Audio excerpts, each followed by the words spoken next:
Bonsoir à tous.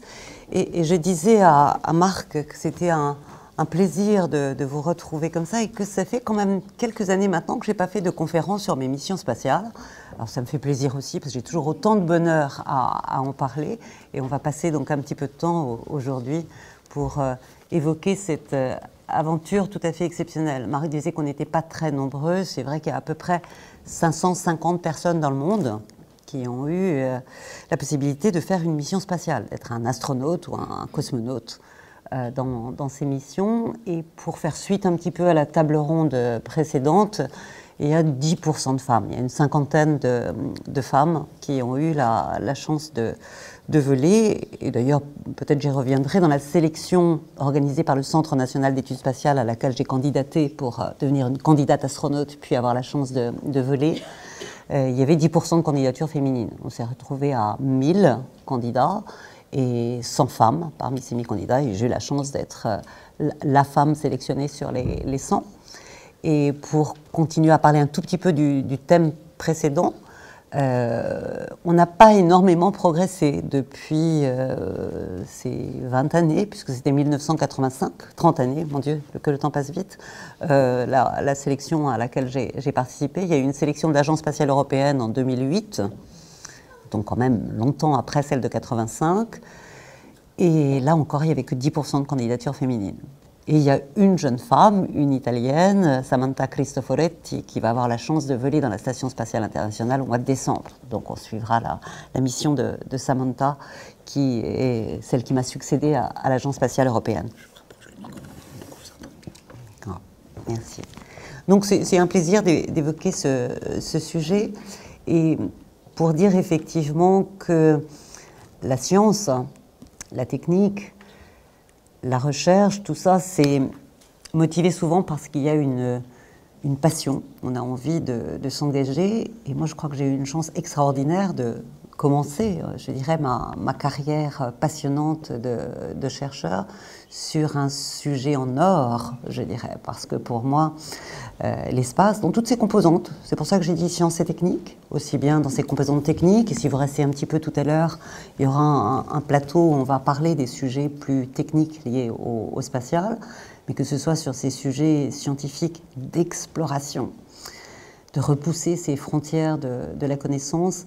C'est vrai que l'espace, bon, c'est vraiment une matière en or pour ceux qui ont envie de parler de sciences et de techniques, pour donner envie, pour se poser des questions très fondamentales ou des questions qui nous conduisent à avoir un regard différent sur l'évolution des choses. Et je dois dire que je suis vraiment une privilégiée de la vie, à la fois par cette matière, le spatial, et par ces missions que j'ai pu réaliser.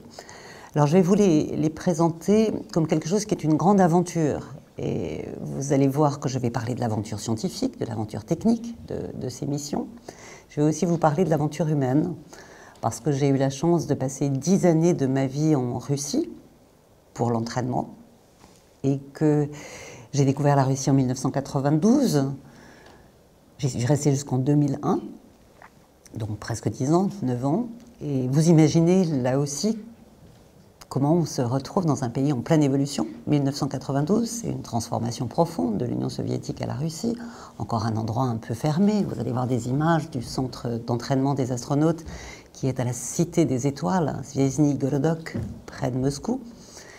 Un endroit militaire qui n'a pas vu s'entraîner Gagarine, mais les tout suivants, le numéro 2 et le numéro 3, donc qui existent depuis très longtemps. Et un environnement, effectivement, de militaires, de l'armée de l'air, et donc avec une méthodologie d'entraînement assez particulière, je vais en parler un petit peu. Et puis en 2001, quand je l'ai quitté, tout ça s'était ouvert à la coopération internationale, parce que spatial, c'est ça qui est merveilleux aussi, comme beaucoup d'aventures de recherche aujourd'hui, c'est que c'est aujourd'hui une grande coopération. On aura l'occasion, et j'espère qu'il y aura des questions, de parler de la Station spatiale internationale. C'est une très très belle aventure de coopération internationale, puisque les États-Unis, la Russie, l'Europe, le Canada, le Japon sont associés dans cette Station spatiale internationale. Donc, dans cette période de 92 à 2001, ben, j'ai vu aussi arriver à la Cité des Étoiles, non plus simplement la coopération franco-russe à laquelle j'avais participé, avec le général de Gaulle, qui, dans les années 60, avait vraiment installé cette coopération avec l'Union soviétique, mais on a vu arriver des Chinois à l'entraînement. Je pense que vous avez tous entendu parler que la Chine a un programme d'exploration ambitieux. Des Japonais, des Américains, des Européens de toute nationalité. J'ai eu la chance de faire 2 missions spatiales. Une première mission spatiale en 1996. J'ai volé à bord de la station Mir, la station soviétique, et puis une deuxième mission spatiale en 2001 à bord de la Station spatiale internationale, celle qui est aujourd'hui encore en orbite et qui est d'ailleurs l'objet le plus lumineux qu'on puisse voir dans le ciel. Et si vous allez sur le site de NASA, vous trouvez l'orbitographie. Et en ce moment, il y a des beaux passages de la station spatiale. Et même dans le ciel de Paris, qui pourtant, comme pollution lumineuse, ne nous permet pas de voir grand-chose quand on lève la tête vers le ciel, permet de voir passer la station spatiale. Donc allez sur le site de NASA, et puis vous allez trouver des horaires de passage encore cette semaine et la semaine prochaine, bien adaptés à une vision dans la nuit de Paris. Et donc, Station spatiale internationale, la coopération internationale, l'entrée donc, de tous ces différentes composantes scientifiques et techniques dans le programme. Et donc, c'est une belle aventure à vivre aussi, cette aventure de la coopération internationale. Et puis, l'aventure de l'expatriation dans un pays qu'on ne connaît pas très bien, c'est aussi très, très enrichissant. C'est ça aussi la recherche, c'est d'aller passer du temps ailleurs, de rencontrer, de voir comment les autres travaillent et donc de s'enrichir et de vivre des moments de vie vraiment très forts. Et souvent, je dis, parce qu'on me pose des questions, alors comment c'était la mission, la mise en orbite, l'amarrage, l'arrivée dans la station, l'atterrissage. Je dis ça, c'était une formidable aventure, je vais vous en parler aussi, bien sûr. Mais il y a aussi toute cette période de vie, l'entraînement, la vie avec ses équipages et puis ses collaborateurs scientifiques, techniciens, les personnels qui étaient à nos côtés pour faire en sorte que la mission réussisse. Donc vous voyez que j'ai un bout de ma vie qui est un moment passionnant et je vais le partager avec vous. Alors c'est pas le seul bout de ma vie, j'ai la chance d'avoir plusieurs vies, j'espère que j'en aurai encore après celle-ci. Je suis un médecin rhumatologue de formation, médecin rhumatologue à l'hôpital Cochin. Et j'ai découvert à l'hôpital Cochin, alors que j'y exerçais mon métier de rhumato, cet appel à candidature du CNES, Centre national d'études spatiales, c'était fin 84, début 85, qui recherchait donc des scientifiques pour mener à bien les programmes spatiaux à bord de stations spatiales, et puis aussi des pilotes, des ingénieurs navigants pour tout ce qui était le système piloté.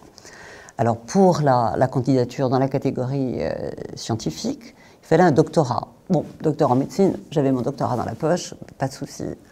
Pas de souci, c'est pas si simple que ça. Qui, en passant devant la petite affiche, s'est dit, je prends le numéro de téléphone, j'appelle pour demander un dossier et je m'inscris pour le processus de sélection. Ça se fait sans doute pas tout seul. Moi, je le dis parce qu'il y avait quelques enfants dans la salle quand j'avais 12 ans. C'était juillet 69 et c'était le premier pas de l'homme sur la Lune. Et voilà, donc avec mes yeux de petite fille en juillet 69, j'ai été complètement transportée par ce moment magique où on voyait pour la première fois un équipage, l'homme, mettre le pied sur ce satellite de la Terre. La Lune, pour moi et comme pour tout le monde à l'époque, c'était quelque chose d'inaccessible, dont on connaissait la physique, les orbites, éventuellement un peu de la composition, mais bon, qui était inaccessible, c'était partie des rêves. Et puis voilà, ce jour-là, ce rêve était devenu une réalité. Et je crois que ça marque beaucoup l'esprit de jeunes enfants.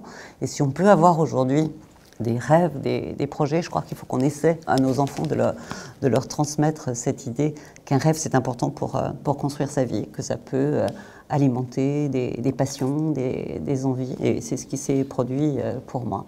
Et donc ce jour de fin 84, quand dans le couloir de l'hôpital, je tombe sur cet appel à candidature, la petite lumière qui s'était allumée en juillet 69 s'est mise à clignoter très très fort et je me suis dit, allez c'est pour moi, il faut que j'essaye. Il y avait écrit hommes et femmes. Moi, je ne me suis même pas posé la question. C'est pas pour moi. Je me suis dit, ben, pourquoi pas, j'ai envie, j'essaye. Et j'ai donc candidaté dans cette belle aventure. Ça, c'était ma première vie. J'ai dit médecin. Je candidate à cette sélection. Et là, je me dis vraiment, on me demande d'être un scientifique pour mener à bien des programmes de recherche dans la Station spatiale, qui est un laboratoire en orbite dans lequel on s'est affranchi de la gravité. Donc on peut se poser des questions qu'on ne peut pas se poser dans des laboratoires au sol. Au sol, il n'y a pas de possibilité de supprimer la gravité. On peut faire de l'hypergravité dans les centrifugeuses, on peut faire du vide quelque part, mais de la microgravité dans un laboratoire sur Terre, ça ne se fait pas. Donc le seul endroit où on peut essayer de comprendre en quoi la gravité intervient sur la structuration d'un être vivant, sur un écoulement des fluides, sur la fabrication d'un alliage, sur le déploiement d'une structure, c'est dans un laboratoire en microgravité. Alors, il y a quelques possibilités de le tester avec des outils un petit peu particuliers, les fusées-sondes. Bon, les fusées-sondes, c'est quelques secondes de microgravité. Les avions paraboliques, c'est là aussi quelques secondes de microgravité, 20 secondes un petit peu. Donc ça ne permet pas d'aller jusqu'au bout d'un protocole expérimental. Donc faire de la science dans un laboratoire en microgravité, c'est vraiment un vrai travail de recherche. Et on n'y va pas tous les jours, c'est pas comme rentrer dans son laboratoire de la rue d'Ulm, on y va tous les matins. Hein, c'est un petit peu plus compliqué pour aller faire un programme scientifique dans une station spatiale. Donc il faut bien évidemment s'y préparer. Et je me suis dit, si je dois assumer cette responsabilité et aller jusqu'au bout, il faut que je sois un vrai chercheur. Alors, si mes collègues médecins en recherche clinique m'entendent, ils vont dire « mais nous aussi, on fait de la recherche ». Je dis « mais moi aussi, je fais de la recherche clinique à l'hôpital » et c'était une partie de mon activité que j'aimais beaucoup à côté de la consultation de rhumatologie.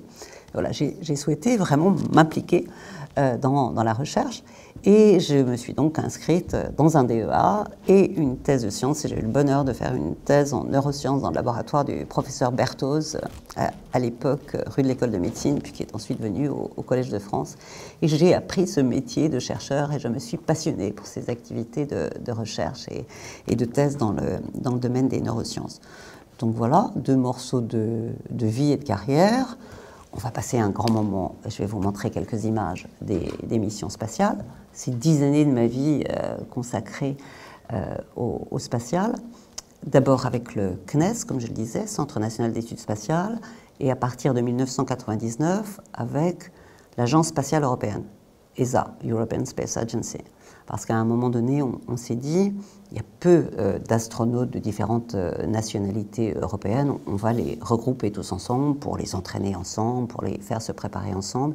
Donc à partir de 1999, les astronautes italiens, allemands, suédois, danois, hollandais, français ont été regroupés dans un corps d'astronautes européens avec une partie d'entraînement qui était en Allemagne, à Portswan, près de Bonn, où j'ai passé quelques temps aussi. Donc une partie très européenne qui va expliquer un petit peu une autre suite de ma carrière, parce qu'on me dit souvent, mais pourquoi ces choix? Vous avez déjà compris quand même que science et technique, et c'est pour ça que ce soir on fait la nuit des sciences et la fête à la science, et je me sens bien quand on parle de science et technique, parce que c'est ce qui a orienté ma vie tout le temps. J'ai donc fait mes 2 missions spatiales. J'ai atterri fin 2001 de la mission que je vais vous présenter, la mission Andromède. Et là, on m'a demandé, on m'a appelé pour rejoindre le gouvernement. J'ai donc accepté de prendre la responsabilité, cette fonction, d'abord ministre déléguée à la recherche et aux nouvelles technologies. Je suis très heureuse de voir Elisabeth Giacobino dans la salle, qui est restée m'écouter, parce qu'Elisabeth était avec moi à ce moment-là au ministère. On a travaillé ensemble, la direction de la recherche et de la technologie.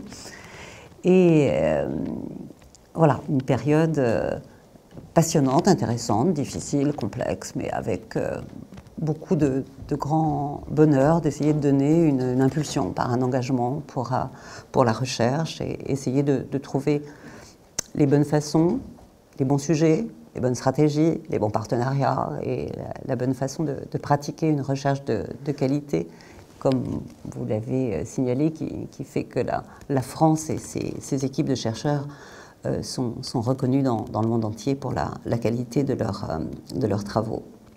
Donc de 2002 à 2004, j'ai été ministre déléguée en charge de la recherche et des nouvelles technologies. J'y ai d'ailleurs vécu une autre partie d'aventure spatiale, parce que malheureusement, en décembre 2002, il y a eu un échec d'Ariane 5, et qu'il a fallu à ce moment-là reconstruire toute la politique spatiale de la filière industrielle des lanceurs d'Ariane 5. Et c'était un sujet complexe, parce qu'il y a des grandes entreprises du spatial, mais c'était passionnant de porter ce sujet-là. En 2004, je reste ministre, je quitte le ministère de la Recherche et j'accepte le ministère des Affaires européennes. J'ai été ministre déléguée aux Affaires européennes. C'est pour ça que je faisais le petit aparté sur l'Agence spatiale européenne.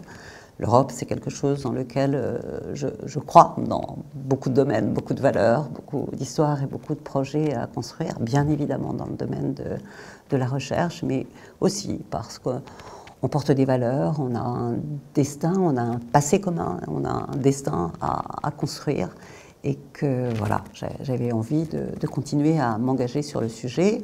Période passionnante, période complexe aussi, parce que malheureusement, je suis la ministre qui a porté le non au traité européen, au référendum, au traité 2005. Vous devez vous souvenir de ce moment-là. On commençait à avoir cette difficulté, peut-être sur le plan de l'explication, de la pédagogie, du partage, d'ambitions communes, à vraiment mobiliser nos concitoyens sur ce sujet européen. Donc ça, c'est une autre vie, ministre de la République. Ensuite, j'ai eu une vie où je suis retournée à l'Agence spatiale européenne pour travailler justement sur la politique spatiale européenne pendant quelques années, parce que je connaissais mieux certaines entreprises, certains réseaux, certaines arcanes européennes, et je pouvais apporter ma contribution à ce sujet qui m'importait beaucoup. Et puis depuis 5 ans maintenant, je suis la présidente d'Universcience, qui est l'établissement public qui regroupe le Palais de la Découverte et la Cité des Sciences et de l'Industrie. Vous voyez que je n'ai pas baissé les bras avec la science et la technique. Alors aujourd'hui, mon formidable métier, bonheur et plaisir de chaque jour, c'est d'essayer de trouver, d'offrir à tout un chacun, qu'il soit grand ou tout petit, puisqu'on accueille des enfants à partir de 2 ans à la Cité des Enfants, à la Cité des Sciences. Voilà, de trouver les moyens d'aiguiser cet appétit, cette curiosité pour les sciences, les techniques, la complexité, les incertitudes, faire parler, comprendre l'innovation, s'y intéresser, être voilà, en possession de ces outils essentiels pour les enjeux que nous avons tous à titre de citoyens à relever dans ce 21e siècle. C'est un grand bonheur que de pouvoir penser des expositions, penser des conférences, travailler avec les chercheurs, avec les entreprises, avec les enseignants, puisque bien évidemment on fait une forme d'éducation qui n'est pas tout à fait l'éducation qu'on a à l'école, mais qui complète celle qu'on a à l'école. Je dis souvent à l'école, c'est une éducation qui prépare.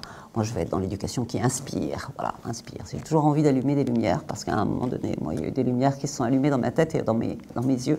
Et je trouve ça formidable si on peut arriver à transmettre cet appétit-là. Voilà, ça c'était pour vous raconter un petit peu les différentes étapes de ma vie. Et puis on va passer la petite vidéo. Ça fait 10 minutes, mais je trouve que quand on parle d'espace, c'est bien d'avoir des images pour voir un petit peu ce que ça représente. C'est ma 2e mission spatiale, Andromède, qui a été faite en fin octobre, début novembre de l'année 2001, à bord de la Station spatiale internationale, celle-ci. Alors on va le lancer, je vais me tourner un peu, je vais la commenter. Voilà, 2001, mission Andromède. Ça, c'est la Cité des Étoiles. Alors ça, c'était moi, il y a très longtemps, très jeune, sur mon vélo. On circule comme ça dans la Cité des Étoiles. Et bien évidemment, il y a des simulateurs pour s'entraîner. L'entraînement à la Cité des Étoiles, c'est d'abord connaître la station, la fusée, le vaisseau Soyouz avec lequel on va aller dans la station. Et il faut connaître tous ces éléments. Alors j'ai oublié de vous dire que tout ça est en russe, bien évidemment. Quand je parlais de l'expatriation et de se propulser dans une culture étrangère, c'est avec la langue. On vous entraîne à bien connaître tous les éléments techniques. On vous entraîne, vous, votre corps, à résister à certaines particularités de cet environnement. Vous m'avez vu dans la centrifugeuse. Bien évidemment, on a une très bonne condition physique. Et moi, j'étais une sportive de compétition. J'étais une gymnaste, et on apprend à utiliser les outils qui vont être les nôtres. Alors là, vous voyez enfiler mon scaphandre pour un entraînement. Alors l'entraînement, dans la capsule Soyouz, on est 3 membres d'équipage. On s'entraîne, un commandant en place centrale, un scientifique en place droite et un ingénieur en place gauche. Et on répète des heures et des heures chacune des situations d'une mission pour être sûr de bien se comprendre, de bien savoir réagir. Donc ça, c'est tous les collègues avec lesquels on travaillait. Voilà, mon commandant, le premier avec le général Viktor Afanassiev. Là, on est déjà allé vite, hein. On a coupé des images parce qu'on est déjà à Baïkonour. Baïkonour, c'est au Kazakhstan, c'est le cosmodrome, le pas de tir duquel vont partir les fusées soviétiques, les fusées russes. La fusée Soyouz avec laquelle je suis partie, elle n'est pas très différente de la fusée Semyorka qui avait embarqué Gagarine en 1961, enfin un petit peu améliorée, et les transporter. Voilà, ce sont des images absolument magnifiques. Moi, ça me donne toujours autant d'émotion quand la fusée est sur son rail pour aller jusqu'au pas de tir et qu'il y a l'érection de la fusée pour la mettre debout sur son pas de tir. Je vous raconterai un petit peu après tout ce qui est l'environnement humain, la personne, l'être humain est quelque chose de très important dans le départ. Il faut se sentir complètement porté. Donc là, on sort, on est équipé. On était tous les 3, on fait le salut aux officiers. Ça reste très militaire, en disant qu'on est prêt pour la mission. Et on nous donne le go pour le départ. Alors ça, c'est la clé, ça s'appelle Ključ na start. C'est la clé pour partir. Et à partir de ce moment-là, mon premier vol, c'était 96. Sélectionné en 85, il y avait 11 années pendant lesquelles j'ai attendu ce moment-là. Je peux vous dire que ce jour-là, j'avais vraiment envie que ça parte. La capsule Soyouz, elle est tout là-haut, au sommet de cette fusée qui a 3 étages de propulsion. Et en 8 minutes 30, après progressivement les 3 étages de propulsion, on va se retrouver en orbite, injecté en orbite, à une vitesse de satellisation de 28 000 km/h, qui nous permet donc d'atteindre cette vitesse orbitale qui va nous satelliser autour de la planète. Bon, ça sont vraiment des moments intenses, magiques. Vous allez voir, hop, on vient de voir, c'est l'injection en orbite, fin de propulsion, hop, on est en microgravité. Alors nous, avec nos harnais coincés dans nos sièges, là pour l'instant, on ne s'en rend pas trop compte encore qu'on est en microgravité. Après avoir fait toutes les vérifications d'étanchéité, on enlèvera nos harnais, nos scaphandres, et là on pourra commencer à vivre la microgravité. Deuxième temps fort, on est injecté en orbite à 200 km, et puis il faut rejoindre la station spatiale qui est à 400 km en orbite. Alors on a un périscope comme ça dans notre petit vaisseau, on est entraîné à l'amarrage et tout ça. Mais quand j'ai vécu cet amarrage du vaisseau Soyouz dans le nœud d'amarrage de la station, ce sont vraiment des moments qui sont dignes du plus beau des films de science-fiction. Parce que vous arrivez, vous voyez cette station avec ses panneaux solaires qui commencent à apparaître dans le noir du cosmos.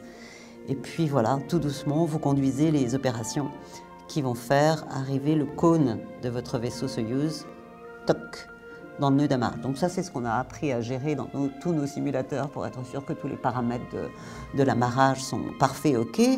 On vérifie que tout va bien, que la pression dans la station, parce que la dépressurisation, c'est ce qui nous fait le plus peur pendant cette partie de mission. Et à un moment donné, on ouvre l'écoutille et on pénètre à l'intérieur de la station spatiale internationale. Alors ça, c'est pour vous dire qu'on peut vivre une vie comme ça avec des enfants, puisque c'est ma fille que vous avez vue là, Carla, qui est née en 98, entre ma première mission spatiale et la deuxième. Et Carla avait donc 3 ans et demi. Et elle me pose des questions comme « Bon maman, tu es arrivée maintenant, est-ce que tu as bien tout ce qu'il faut pour t'occuper de tes collègues ?» Parce qu'il n'y avait que des hommes avec moi. Donc si j'avais bien pour leur faire à manger, le petit déjeuner et tout. Ça m'avait désespérée d'entendre ça de la part de ma fille. Hein. Elle me pose la question de savoir si je pouvais les accueillir correctement. Je l'ai rassurée, bien évidemment. Alors, la station spatiale, ça c'est le module russe. Quand j'y suis allée en 2001, c'était le tout début de la construction de la Station spatiale internationale. Aujourd'hui, c'est vraiment un bâtiment énorme avec des panneaux solaires pour fournir l'énergie. Elle est tout à fait exceptionnelle. À l'époque, il n'y avait que le module russe, le module américain, puis ce nœud de jonction. Alors vous découvrez bien évidemment les volumes, vous découvrez cette façon d'utiliser son corps et d'utiliser les 3 dimensions de l'espace. Bien évidemment, on ne marche plus par terre, vous imaginez bien. On se déplace d'un mur à l'autre. Alors je vous fais visiter un petit peu les différents endroits. C'était ma chambre à coucher, enfin, c'était mon sac de couchage accroché à une paroi d'un des modules. Je vous montre ce qu'on y mange, de la nourriture lyophilisée ou de la nourriture en conserve. Bien préparée. La boisson, vous ne la versez pas, bien évidemment, dans un verre. Vous buvez à la paille, mais on aura l'occasion d'y revenir si vous le souhaitez. Et puis quelques éléments du programme expérimental que j'ai mené à bord, en particulier des expériences dans le champ cognitif, dans le champ des neurosciences, savoir comment notre cerveau perçoit cette 3e dimension, ce 3D, ce déplacement. Et on avait en particulier des nécessités de se déplacer cognitivement, de faire des rotations mentales dans des labyrinthes que les scientifiques nous avaient proposés.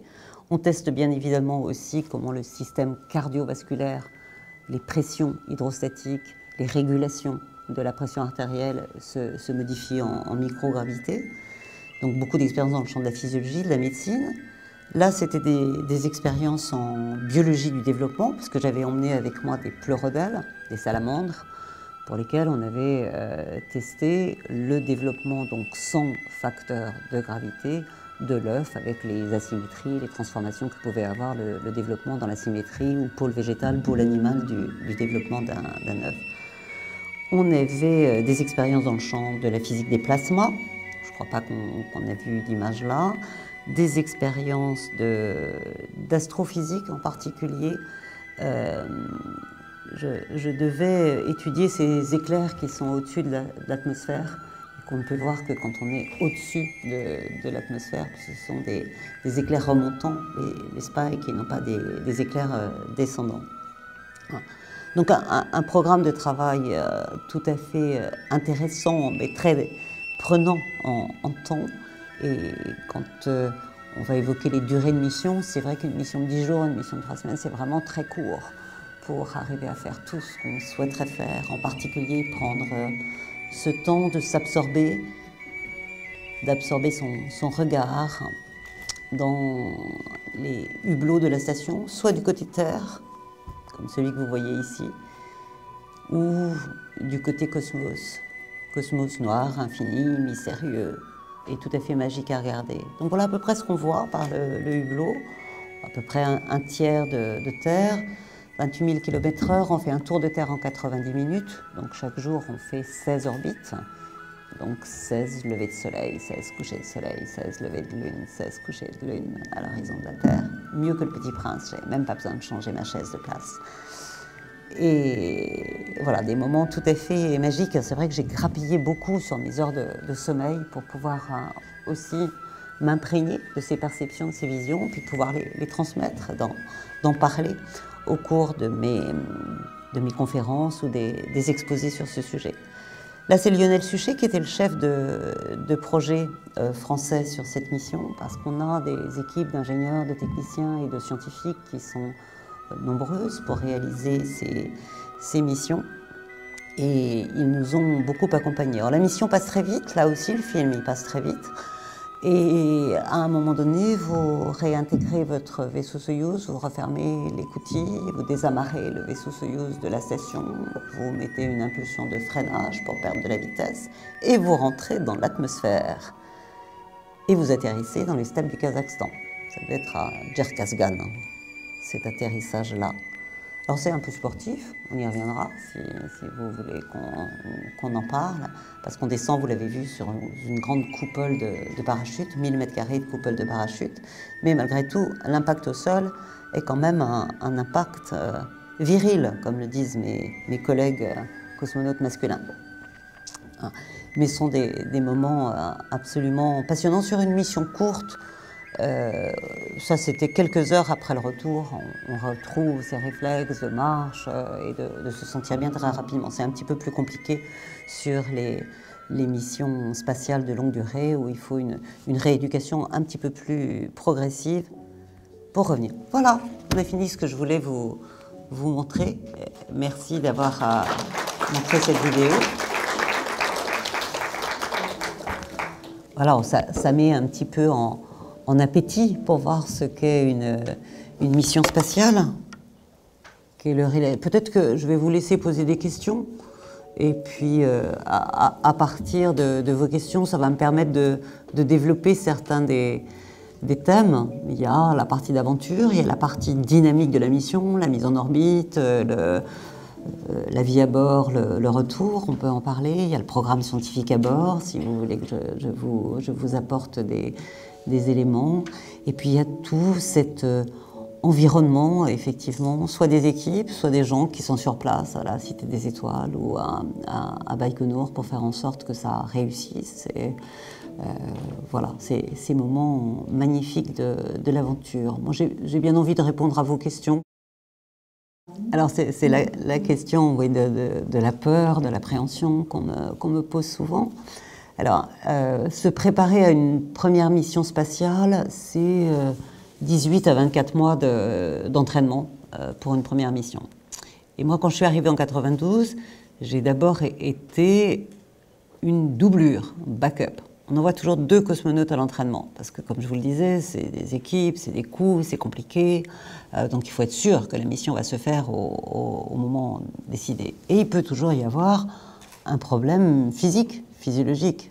Moi, sur une de mes missions, il a fallu changer au dernier moment le commandant qui avait un tracé à l'électrocardiogramme 10 jours avant la mission, avec un élément qui n'était pas admissible. Donc voilà, c'est la doublure commandant qui a pris la place. Donc j'ai fait un premier entraînement comme doublure. J'étais doublure de mon mari, parce que j'ai oublié de vous dire, mon mari est astronaute aussi, et il a aussi fait 2 missions spatiales. C'est plus facile pour gérer une vie de femme astronaute quand son mari est aussi astronaute et qu'il est aussi à l'entraînement à la Cité des Étoiles, et non pas à Houston ou à la NASA. Ce qui est arrivé à certains de mes collègues, c'est pas facile quand l'un est d'un côté et l'autre de l'autre. Nous, on était tous les deux au même endroit. C'était donc la doublure de Jean-Pierre Aigneret, qui a fait la mission de 93. Donc j'ai passé beaucoup de temps à l'entraînement comme doublure, mais je me sentais prête. S'il avait fallu que je parte, j'aurais été prête. Je vous l'ai dit, un entraînement théorique, des heures de cours au tableau noir, connaître tous les systèmes, des examens, des contrôles à n'en plus finir, des simulateurs, vous l'avez vu, avec des heures et des heures passées avec une panne toutes les 10 minutes. Le vol, c'était cool par rapport aux entraînements. Ce que je dis, c'était quand même beaucoup plus facile de voler que de s'entraîner. Parce que l'entraînement, vous êtes dans votre simulateur, puis on vous met des notes à chacune des réactions selon telle ou telle situation de panne et comment vous réagissez en équipage. Donc je me sentais déjà bien en 93, mais je n'ai pas volé en 93. Et j'ai donc été la numéro 1 du vol de 96, la mission Cassiopée sur la station. Et donc j'avais confiance dans ma capacité à être un astronaute, un membre d'équipage efficace. On dit cosmonaute quand on s'entraîne côté russe, mais je dis aussi astronaute parce qu'à l'Agence spatiale européenne, on était des astronautes. Donc je me sentais en confiance par rapport à ma connaissance du système, ma capacité à réagir. Je me sentais en confiance avec l'équipage, parce qu'on travaille des heures et des heures ensemble, on se connaît bien. À demi-mot, on sait ce que chacun pense, s'il a un doute, et comment on doit réagir. Et je me sentais bien avec le système Soyouz, la fusée. Je disais, elle n'est pas très différente de la fusée de Gagarine. Alors, c'est des fusées bien rodées. Moi, quand je suis partie, il y avait déjà eu plus de 1500 tirs de la fusée Soyouz. Donc, c'est une fusée robuste, costaud, qui marche bien. Et en plus, il y a des systèmes de sécurité à chacune des phases de la mission. Et je le dis par rapport à la navette américaine, où on sait bien, il y a eu 2 vols tout à fait terribles, où l'équipage n'avait pas de possibilité d'en sortir indemne, ou en tout cas d'en sortir. Avec le système russe, il y a un système d'éjection toujours possible sous parachute, quelle que soit la phase de la mission, même sur le pas de tir, même s'il y a un incendie sur le pas de tir, la capsule peut être, par pyrotechnie et propulsion, éjectée et retomber sous parachute. Donc j'avais confiance dans tout, la technique, dans l'équipage, dans les équipes et en moi-même. Donc je suis vraiment partie à cette première mission de 96 comme à la seconde mission de 2001, et vous avez vu, il y avait ma petite Carla entre les deux, donc je suis partie en laissant Carla au sol. Ah oui, je lui ai fait une petite lettre en partant, mais je suis partie en confiance, en ayant connaissance des risques. Mais bon, je suis quelqu'un qui dit que la vie n'existe pas s'il n'y a pas de risques. Il y a toujours des risques dans la vie. Il faut les analyser, il faut les gérer. On en rencontre dans beaucoup de situations de la vie quotidienne. Et je n'avais pas l'impression d'en affronter beaucoup plus dans ma capsule et dans la fusée. Parce que je les connaissais, je savais gérer ce que je pouvais anticiper, prédire et prévenir. Et donc, après, entre 85 et 96, comme je le disais, après 11 années de passer du statut de candidat astronaute au moment où il y a les Klutschnassat et Zajegagné, la mise à feu de la propulsion du premier étage, j'étais, vous pouvez le comprendre, plutôt impatiente que ça arrive. Très concentrée, très vigilante, bien évidemment, pour tous les paramètres de la mission, mais très, très heureuse que ça arrive. Et j'ai signalé tout à l'heure que, côté russe en tout cas, puisque c'est mon expérience, à chaque fois j'ai volé côté soviétique russe, quand on arrive à Baïkonour 15 jours avant le tir, qui est le cosmodrome au Kazakhstan d'où partent les fusées, vraiment tout est fait pour que l'équipage soit un petit peu dans une bulle de concentration et de préparation et se sente avec cette responsabilité à assumer, mais assumer dans de bonnes conditions. Donc il y a une forme de sacralisation de l'équipage. On plante un arbre sur le chemin des astronautes de Baïkonour. On monte presque dans le même autobus que celui qu'a pris Gagarine. On regarde avant de partir le film que Gagarine avait regardé aussi la veille de son départ. On s'assied dans la chambre assis comme les Russes le font quand ils préparent un long voyage. On signe sur la porte de sa chambre. On arrête l'autobus après 500 mètres du chemin où on a vu la fusée dirigée sur son rail pour faire pipi à l'endroit où Gagarine a fait pipi à côté de l'autobus avant de partir. Donc voilà, il y a des choses qui sont... L'être humain est important et porte la mission. Donc voilà, j'étais prête. J'étais prête et j'avais confiance et j'attendais ce moment que j'avais essayé de m'imaginer, dont j'avais parlé avec mes collègues. Mais comme je l'ai dit dans les interviews, même les commentaires que j'ai faits depuis la station, la réalité était encore plus belle que le rêve que j'avais pu imaginer. Par contre, il y a de la vigilance, il y a de la connaissance, il y a de la concentration, mais je n'ai pas eu de situation dans la session qui pouvait entraîner une situation de désarroi, de peur par rapport à des situations non contrôlées. Ce qui peut arriver. Il y a eu une fois une collision entre un vaisseau Progress, qui est le vaisseau qui apporte le fret à la station, et la station Mir, avec la dépressurisation d'un des modules. Donc là, on est entraîné à ça. Qu'est-ce qui se passe quand il y a une dépressurisation? Parce que c'est le vide spatial à côté de la station. Dans la station, il y a l'atmosphère, mais autour, c'est le vide spatial. Donc là, il y a eu une dépressurisation qui a commencé à se mettre en place. On est entraîné à repérer d'où elle vient, quel est son tempo, et puis on isole la partie. Ils ont fermé l'écoutille à ce moment-là, isolé complètement le module Spectre qui était dépressurisé, et ils sont restés à bord. Il y a eu un incendie aussi à bord. Pas pendant la mission. Moi, j'ai eu une mission, tout s'est bien passé, à part les ordinateurs qui ont planté, les manips, enfin ça, comme dans tous les labos, comme disent les Russes, «Всё будет не так», ça veut dire que rien ne sera comme on avait dit que ça serait. Mais bon, ça c'est une philosophie que j'aime beaucoup, c'est aussi une philosophie de la vie, on se prépare à tout, et puis c'est jamais tout à fait comme ce qu'on a prévu. Mais là, c'était encore plus beau que ce que j'avais pu imaginer. Alors, c'était une mission de courte durée. Vous avez raison de préciser la durée. Sur des missions courtes comme ça, il n'y a pas de transformation fondamentale de l'organisme. Bien évidemment, passer en situation de microgravité, il y a une chose qui est pratiquement immédiate, c'est cette redistribution des fluides dans l'organisme. Bon, nous, on a un système cardiovasculaire, une pompe cardiaque et des pompes musculaires qui font que on arrive à réguler la pression hydrostatique, mais on sait tous que si parfois on va un petit peu trop vite en se relevant de son lit le matin, parfois on a la tête qui tourne un peu parce que justement la régulation ne se fait pas immédiatement. Là, quelques minutes après l'arrivée en microgravité, les fluides se sont répartis dans l'ensemble de l'organisme et on a toujours un peu l'impression d'avoir la tête comme si on venait de faire 10 minutes de cochon pendu, hein, la tête comme ça. Ça se régule au bout de quelques temps, on se sent mieux, mais au début on est un peu inconfortable parce qu'on a la tête comme ça.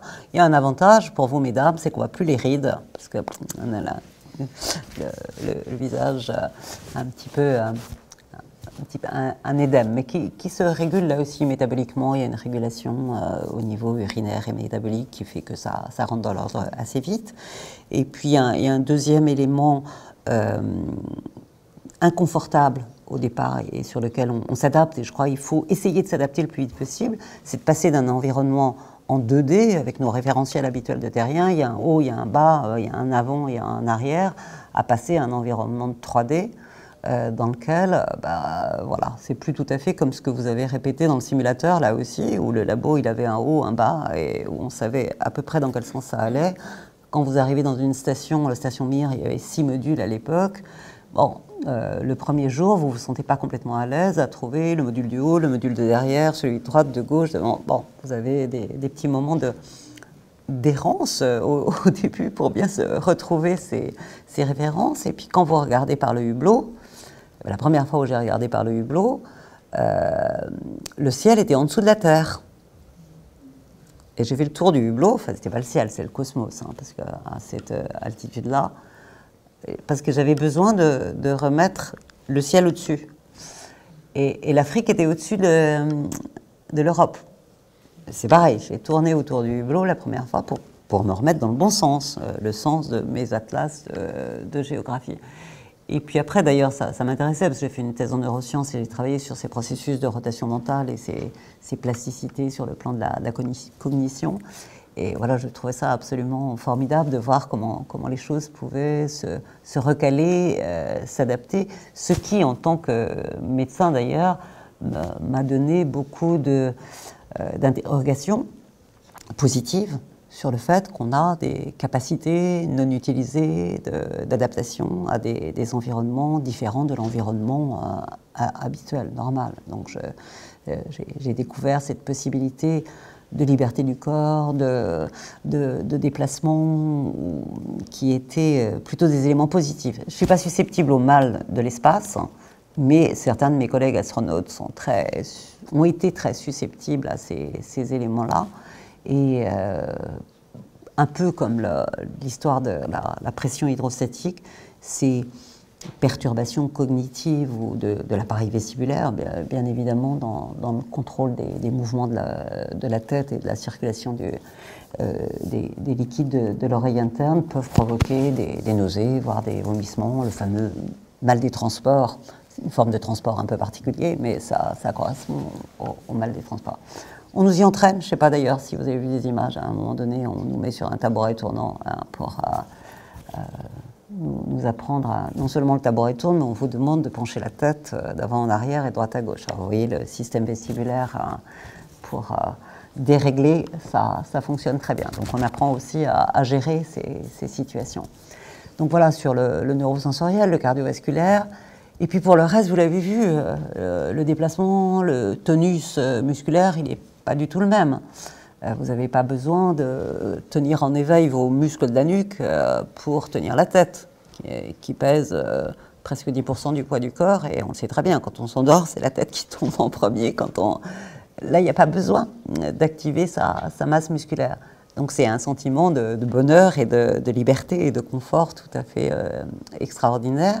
Par contre, vous l'imaginez bien, sur une longue durée, le fait de ne pas avoir ces stimulations mécaniques sur le système musculaire ou sur le système osseux, parce qu'on sait bien que les muscles, les tendons, là où le muscle s'insère sur l'os, c'est ça aussi qui stimule mécaniquement le renouvellement osseux, l'activation des ostéoblastes, qui sont les cellules qui fabriquent de l'os, elles sont en partie activées par le système hormonal, et on le sait toutes, nous, mesdames, on parle beaucoup de l'ostéoporose et de la déminéralisation quand il y a des modifications des constantes hormonales féminines.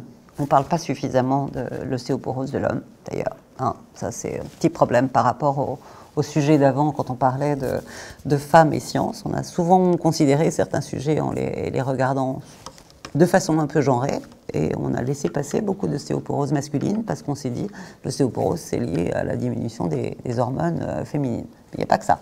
Il y a du mécanique. Les stimuli mécaniques, justement, sont importants. Moi, en tant que rhumato, c'est quelque chose qui m'intéressait, de se dire comment ça fonctionne, la stimulation mécanique, l'os, musculaire, et qu'est-ce qu'on peut proposer à nos patients, ou comme physiopathologie, essayer de comprendre le mécanisme de l'atrophie musculaire ou de la décalcification.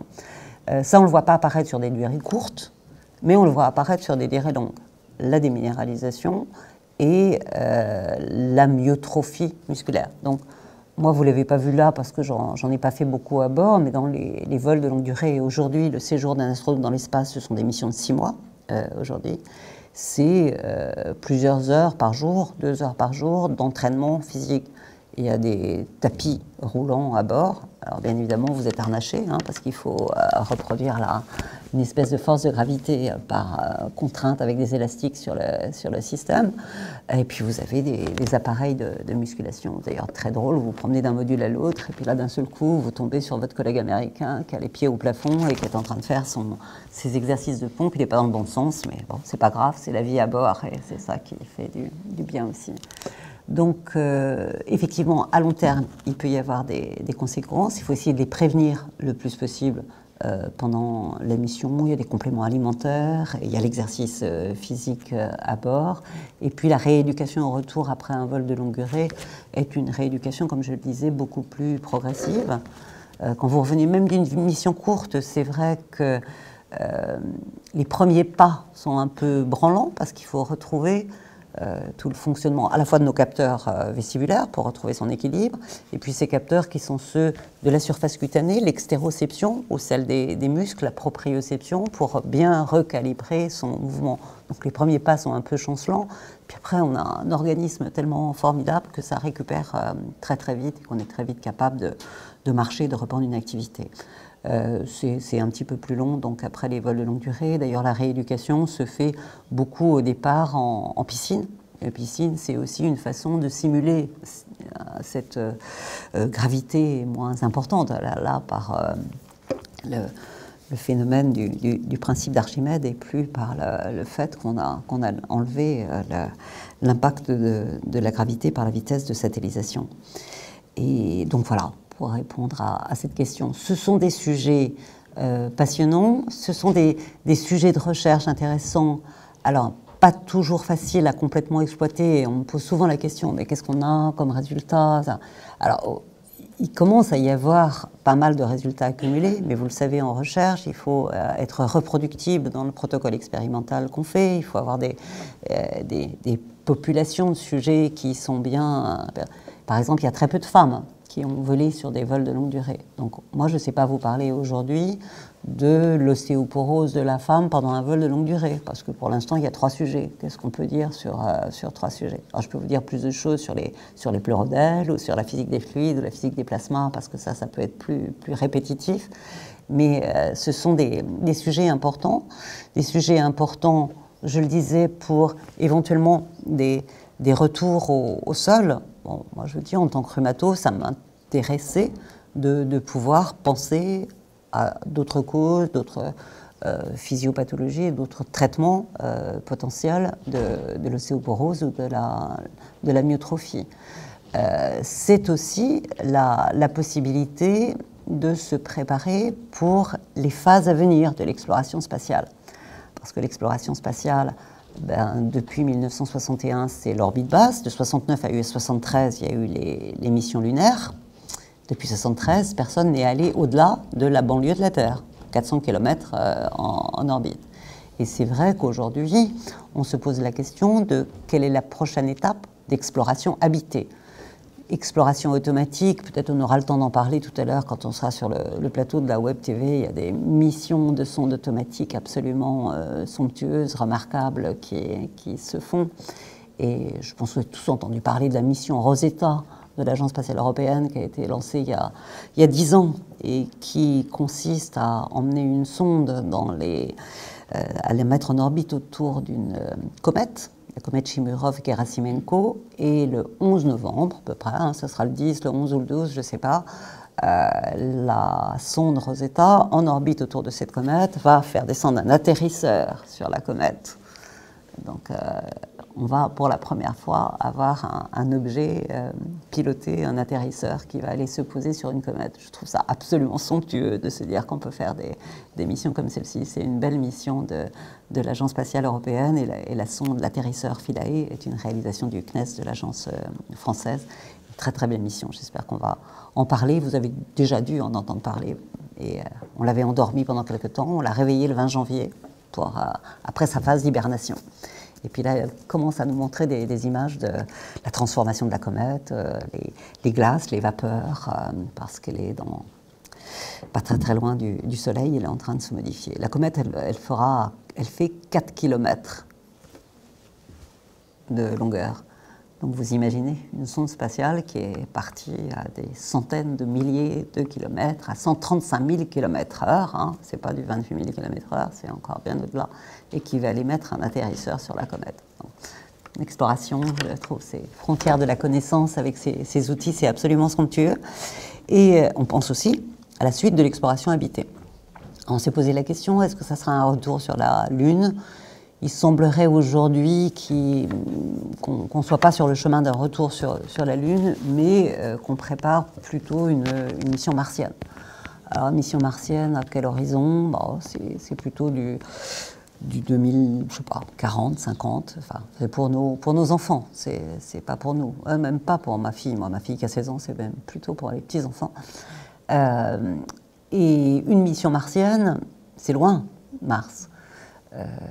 Donc c'est un temps de voyage très long. Et c'est plutôt du 18 mois que du 8 minutes 30 pour rejoindre mon orbite. Et donc il faut essayer d'envisager comment l'organisme va vivre cette longue période du voyage, comment l'organisme va être en état quand les martionautes vont amarcir sur Mars, de sortir leur rover, de construire l'habitat. Ils vont travailler, ils ne vont pas être là pour se reposer dans des couchettes. Donc il faut qu'ils soient physiologiquement en bonne forme. Donc il y a tous ces sujets de médecine et de physiologie à régler pour ces voyages de longue durée. Sujet des radiations ionisantes, quand on est dans la banlieue de la Terre, on est quand même bien protégé, ceinture de Van Allen et tout ça, on ne prend pas trop de radiations ionisantes. Parfois j'ai des doutes, quand j'ai trop de mémoire, je me dis qu'il va y avoir quand même des ions lourds, mais enfin, pas trop. Et je pense que j'ai plus de radiations par l'ensemble des explorations médicales qu'on m'a fait subir pour être sûr que j'étais zéro défaut au niveau physique que ce que j'ai pris comme radiation cumulée en microgravité en orbite, donc problème des radiations.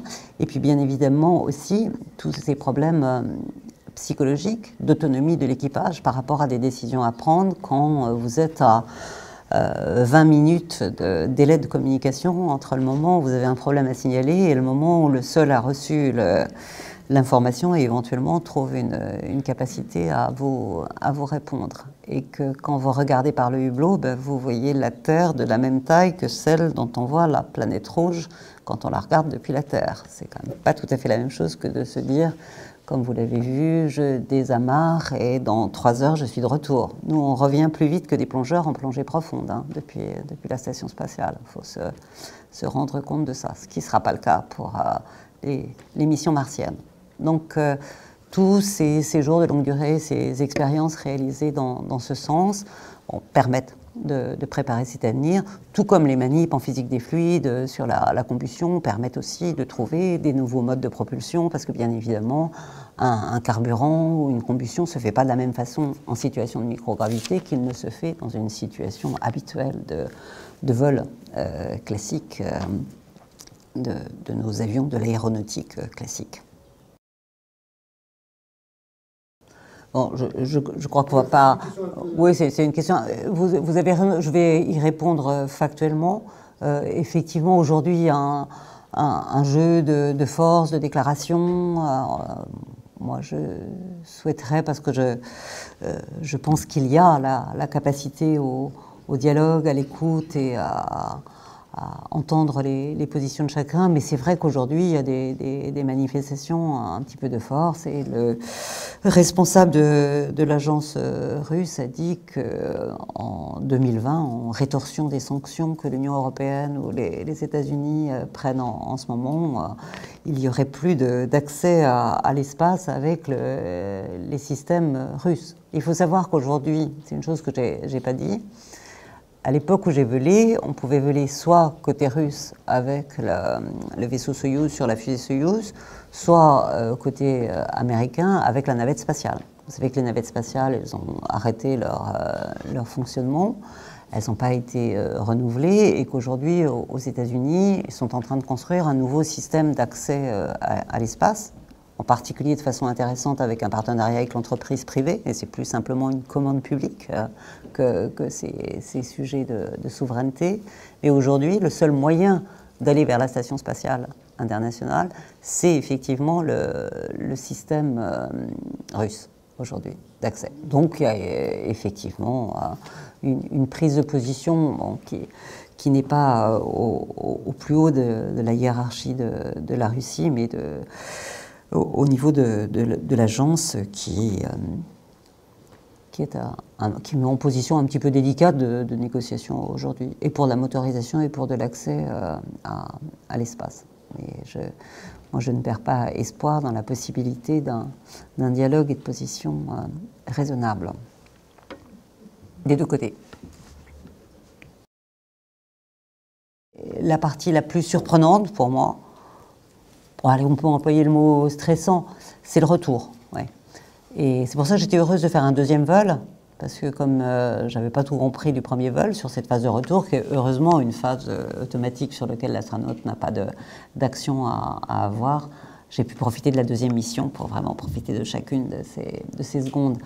La désorbitation, il y a déjà le désamarrage, l'impulsion de freinage, je le disais. On commence à rentrer, mais très vite quand même encore, dans les couches denses de l'atmosphère.